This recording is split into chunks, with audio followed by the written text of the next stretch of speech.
আবারও মার্কিন ও ইসরায়েলি জাহাজে ইয়েমেনি বাহিনীর নতুন হামলা। আরো বিস্তারিত জানিয়ে দিব। এদিকে হিজবুল্লাহর অভিযানে এ পর্যন্ত 2000 ইহুদিবাদী সেনা হতাহত। এবার রাশিয়া ও উত্তর কোরিয়ার সঙ্গে ইরানের দৌড়ঝাঁপ, চিন্তায় যুক্তরাষ্ট্র। এদিকে ইউক্রেনের ড্রোন হামলায় রাশিয়ার জ্বালানি স্থাপনায় আগুন। আরো জানিয়ে দিব, এবার গাজা সংঘাত বন্ধে ইসরায়েলকে যে শর্ত দিল হামাস। এদিকে বিশ্বের ভবিষ্যৎ নির্ধারিত হবে ইউক্রেনে, কিয়েভকে মাসুল দিতে হবে বললেন লুকাশেঙ্কো। এবার নেতানিয়াহুর পদত্যাগ চাইলেন ন্যান্সি পেলোসি। এবং সর্বশেষে জানিয়ে দিব, এদিকে ইরান কখনোই নিষেধাজ্ঞার কাছে আত্মসমর্পণ করবে না, হুঁশিয়ারি সর্বোচ্চ নেতার। শুনছিলেন সংবাদ শিরোনাম, এখন বিস্তারিত। তবে তার আগে অনুরোধ থাকবে, এই ভিডিওতে একটি লাইক দিন এবং কমেন্টস করে জানিয়ে দিন আপনি কোন জেলা থেকে বা কোথা থেকে আমাদের সাথে যুক্ত রয়েছেন, এবং সংবাদের সর্বশেষ গুরুত্বপূর্ণ আপডেট পেতে চ্যানেলটি সাবস্ক্রাইব করে আমাদের সঙ্গেই থাকুন। আবারও মার্কিন ও ইসরায়েলি জাহাজে ইয়েমেনি বাহিনীর নতুন হামলা। ইয়েমেনের হুতি আনসারুল্লাহ আন্দোলন সমর্থিত সামরিক বাহিনী নতুন করে আমেরিকা দুটি এবং ইসরায়েলের একটি জাহাজে হামলা চালিয়েছে। ফিলিস্তিনের অবরুদ্ধ গাজা উপত্যকায় ইহুদিবাদী ইসরায়েল যে বর্বর গণহত্যা ও আগ্রাসন চালাচ্ছে তার প্রতি অকুণ্ঠ সমর্থন দিয়ে আসছে মার্কিন সরকার। ইয়েমেনের সামরিক বাহিনী মুখপাত্র ব্রিগেডিয়ার জেনারেল ইয়াহিয়া সারি গতকাল মার্কিন ও ইসরায়েলি জাহাজে হামলার কথা ঘোষণা করেন। প্রথম অভিযানে ইয়েমেনের সেনারা এডেন উপসাগরে একটি মার্কিন জাহাজে হামলা চালায়। মায়ারক্রস ইয়র্কটাউন নামে ওই জাহাজে উপযুক্ত অস্ত্র দিয়ে হামলা চালানো হয় এবং সেগুলো নিখুঁতভাবে জাহাজে আঘাত হানে বলে জানান জেনারেল সারি। একই নৌরুটে আমেরিকার একটি ডেস্ট্রয়ারের উপর হামলা চালায় ইয়েমেনের সামরিক বাহিনী। এই হামলায় তারা ড্রোন ব্যবহার করে। পাশাপাশি ভারত মহাসাগরে ইহুদিবাদী ইসরায়েলের এমএসসি ভারাক্রুজ নামে একটি জাহাজের উপর হামলা চালায়। এই দুটি অপারেশনই কাঙ্ক্ষিত লক্ষ্য অর্জন করতে সক্ষম হয়েছে বলে জানান জেনারেল সারি।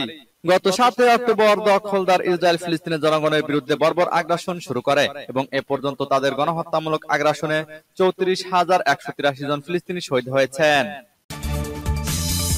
এদিকে হিজবুল্লাহর অভিযানে এ পর্যন্ত 2000 ইহুদিবাদী সেনা হতাহত। লেবাননের ইসলামী প্রতিরোধ আন্দোলন হিজবুল্লাহ বলেছে, গাজা যুদ্ধ শুরু পর থেকে এ পর্যন্ত তারা দখলদার ইসরায়েলি সেনাদের বিরুদ্ধে 1650টি অভিযান চালিয়েছে। তাতে 2000-এরও বেশি ইহুদিবাদী সেনা হতাহত হয়েছে। গতকাল গাজা ইসরায়েল যুদ্ধের 200তম দিনে হিজবুল্লাহ এই তথ্য প্রকাশ করেছে। ইসরায়েলের আগ্রা আসলে ফিলিস্তিনের 34,000-এর বেশি নাগরিক শহীদ হয়েছেন এবং অবরুদ্ধ গাজা উপত্যকায় ভয়াবহ মানবিক সংকট দেখা দিয়েছে। হিজবুল্লাহ জানিয়েছে, তারা এ পর্যন্ত ইহুদিবাদীদের বিরুদ্ধে 352টি গোলন্দাজ হামলা চালিয়েছে, 55টি ড্রোন এবং 727টি ভূমি থেকে ভূমিতে নিক্ষেপযোগ্য রকেট দিয়ে হামলা করেছে। এর পাশাপাশি 546টি গাইড মিসাইল এবং মেশিন গান দিয়ে 77টি হামলা চালিয়েছে। হিজবুল্লাহ যোদ্ধারা 344টি বাংকার এবং দুর্গ, 328টি কৌশলগত সরঞ্জাম, 722টি ইহুদি বসতি, 92টি সামরিক যান, 67টি কমান্ডো সেন্টার, 33টি আর্টিলারি অবস্থান, 5টি ড্রোন, 5টি কথিত আয়রন ডোম মিসাইল প্ল্যাটফর্ম এবং ইসরায়েলি সামরিক বাহিনী 2টি ফ্যাক্টরি ধ্বংস করেছে। হিজবুল্লাহ জানিয়েছে, তাদের হামলার কারণে 2,30,000 অবৈধ ইহুদি বসতি স্থাপনাকারী সীমান্তের 5 কিলোমিটারের মধ্য থেকে 43টি বসতি থেকে পালিয়ে গেছে। সূত্র পার্স টুডে। এবার রাশিয়া ও উত্তর কোরিয়ার সঙ্গে ইরানের দৌড়ঝাঁপ, চিন্তায় যুক্তরাষ্ট্র। মধ্যপ্রাচ্য জুড়ে ভূ রাজনৈতিক উত্তেজনার মধ্যেই একদিকে ইরান সফরে উত্তর কোরিয়ার প্রতিনিধি দল, অন্যদিকে রাশিয়ায় ইরানের প্রতিনিধি দল। পিয়ংইয়ং ও মস্কোর সঙ্গে সম্পর্ক সম্প্রসারণে তেহরানের এমন দৌড়ঝাঁপ মাথা ব্যথার কারণ হয়ে দাঁড়িয়েছে যুক্তরাষ্ট্রের। বুধবার উত্তর কোরিয়ার বৈদেশিক অর্থনৈতিক সম্পর্ক বিষয়ক মন্ত্রীর নেতৃত্বে একটি প্রতিনিধি দল তেহরান সফরে যান। পরে পিয়ংইয়ং তেহরানের মধ্যে সামরিক ও কূটনৈতিক সহযোগিতা জোরদারের চুক্তি স্বাক্ষরিত হয়। আর এতেই ব্যাপক আলোচনার জন্ম দিয়েছে ব্যতিক্রমী সফরটি। এক সফর নিয়ে আলোচনার রেশ না কাটতেই সামনে এলো নতুন খবর। বুধবার সেন্ট পিটার্সবার্গে ইরান ও রাশিয়ার নিরাপত্তা প্রদানের বৈঠক অনুষ্ঠিত হয়েছে। পশ্চিমাদের একতরফা প্রভাব কমানোর লক্ষ্যে দুই দেশের উচ্চ পর্যায়ের প্রতিনিধিদের মধ্যে নিরাপত্তা বিষয়ক সমঝোতা স্মারক স্বাক্ষর হয়।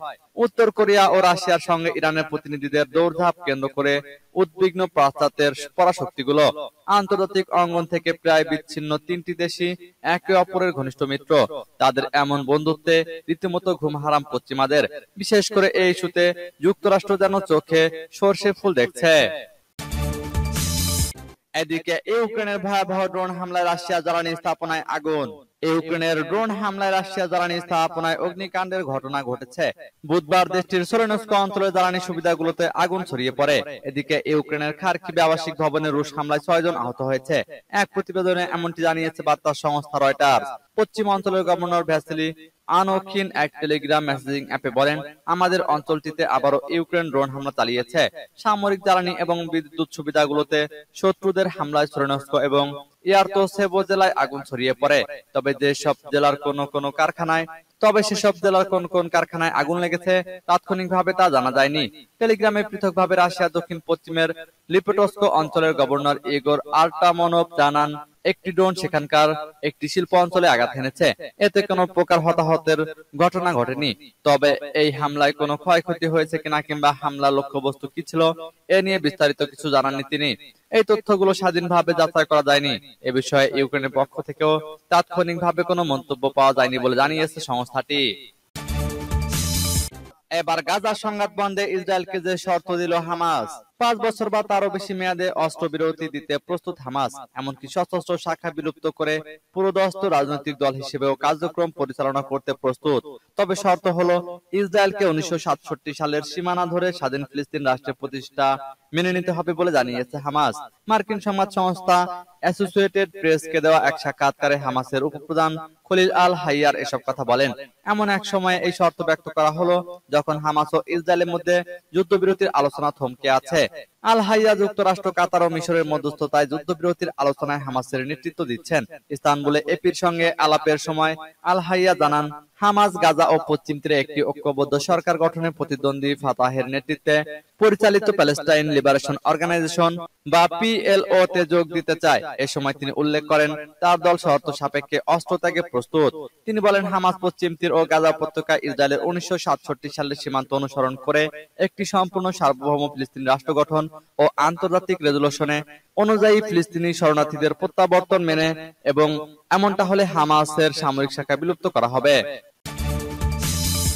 এদিকে বিশ্বের ভবিষ্যৎ নির্ধারিত হবে ইউক্রেনে, কিয়েভকে মাশুল দিতে হবে বললেন লুকাশেঙ্কো।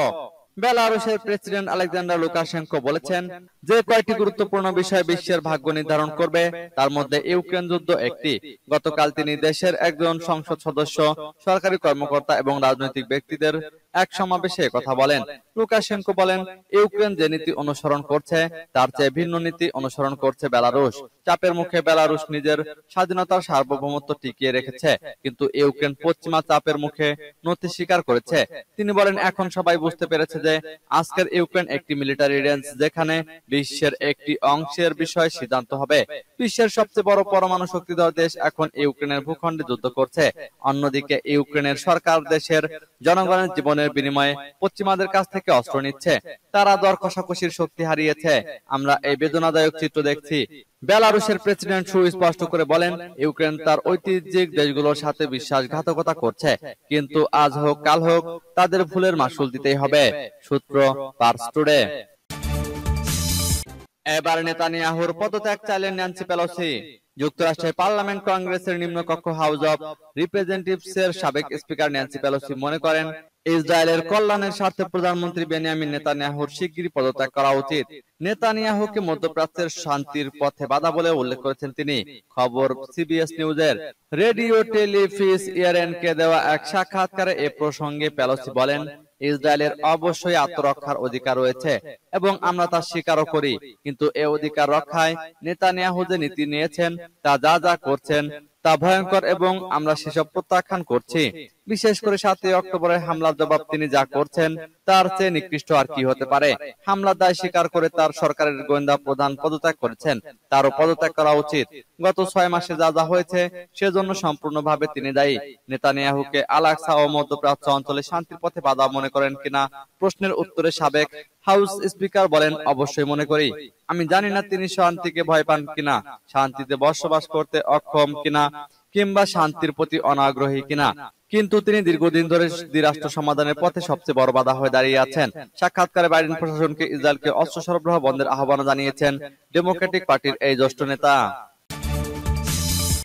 এদিকে ইরান কখনোই নিষেধাজ্ঞার কাছে আত্মসমর্পণ করবে না, হুঁশিয়ারি সর্বোচ্চ নেতার। ইসলামী প্রজাতন্ত্র ইরানের সর্বোচ্চ নেতা আয়াতুল্লাহ সাইয়েদ আলী খামেনি বুধবার তেহরানে হাজার হাজার শ্রমিকের সঙ্গে এক বৈঠকে বলেছেন, ইরানের বিরুদ্ধে পশ্চিমাদের চাপ ও নিষেধাজ্ঞার উদ্দেশ্য হলো ইরানকে তাদের সামনে নতজানু করা এবং তাদের পুরোপুরি অনুসরণে বাধ্য করা। কিন্তু ইতিহাস ঐতিহ্যের অধিকারী মহান ইরানি জাতি ও ইসলামী প্রজাতন্ত্র গুন্ডামি ও বাড়াবাড়ির সামনে নত হবে না। ইরানি জাতি কখনোই বৈশ্বিক অহংকার দ্বারা আরোপিত নিষেধাজ্ঞার কাছে নতি স্বীকার করবে না এবং নিষেধাজ্ঞাকে সুযোগে পরিণত করে উজ্জ্বল ভবিষ্যৎ নির্মাণ করবে। শ্রম ও শ্রমিক সপ্তাহ উপলক্ষে বুধবার সর্বোচ্চ নেতার সঙ্গে শ্রমিকদের এই বৈঠক অনুষ্ঠিত হয়। সর্বোচ্চ নেতা বলেন, আমরা বহু বছর ধরে আমেরিকা এবং ইউরোপের কঠোর নিষেধাজ্ঞার সম্মুখীন। তাদের নিষেধাজ্ঞার উদ্দেশ্য কি? তারা পারমাণবিক অস্ত্র এবং মানবাধিকারের কথা বলছে।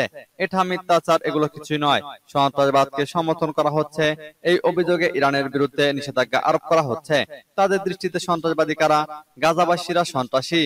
তিনি আরো বলেন, আমেরিকা ও ইউরোপের মতে গাজার জনগণ সন্ত্রাসী। একটি বদমাইশ, দখলদার ও অবৈধ সরকার মাত্র 6 মাসে প্রায় 40,000 মানুষকে হত্যা করেছে। এর মধ্যে শিশু রয়েছে কয়েক হাজার। এরপরও কি তারা সন্ত্রাসী নয়? কিন্তু যারা প্রতিনিয়ত বোমা হামলার মধ্যে রয়েছে তারা কিভাবে সন্ত্রাসী হয়? সূত্র পার্স টুডে ও ইরনার।